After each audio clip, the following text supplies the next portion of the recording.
ندی کے کنارے برگد کا ایک بہت بڑا درخت تھا۔ اس کی ایک شاخ پر چڑیا رہا کرتی تھی اور دوسری شاخ پر گلہری۔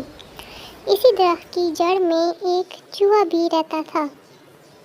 ایک دن انہوں نے مل کر سوچا کہ ہم تینوں کو مل جل کر رہنا چاہیے اور جس کے لائق جو کام ہو وہ کام اپنے ذمے لے لے۔ اتفاقی رائے سے سب ایک دوسرے کے ساتھ مل کر رہنے پر متفق ہو گئے۔ چڑیا نے کہا، میں اڑ سکتی ہوں، دور دور سے سامان لے کر آؤں گی۔ چوہے نے کہا، میں پانی لے آؤں گا اور آگ بھی جلاؤں گا۔ گلہری بولی، میں کھانا بنانا جانتی ہوں، میں کھانا بنا دیا کروں گی۔ سب مل جل کر رہنے لگے۔ اب ان کے پاس خوراک کا بھی کافی ذخیرہ جمع ہو گیا تھا۔ تینوں خوب کام کرتے، خوب کھاتے پیتے اور جی بھر کر آرام کرتے تھے۔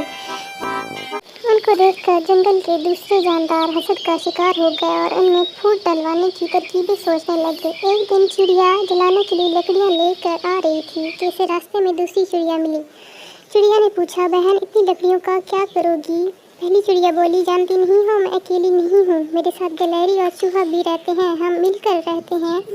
میں لکڑی اور کھانے کا سامان اکٹھا کرتی ہوں، چوہا پانی لاتا ہے اور آگ جلاتا ہے، جبکہ گلہری کھانا پکا کر کھلاتی ہے۔ چڑیا نے منہ بنا کر کہا، مجھے کیا ضرورت ہے تمہیں سمجھاتی پھروں، لیکن پھر بھی مجھ سے تمہاری اتنی محنت نہیں دیکھی جاتی۔ تم اتنا مر کھپ کے سامان مہیا کرتی ہو اور وہ دونوں آرام سے کھاتے ہیں۔ چوہا ذرا سا پانی لا دیتا ہے اور تم بیوقوف بن جاتی ہو۔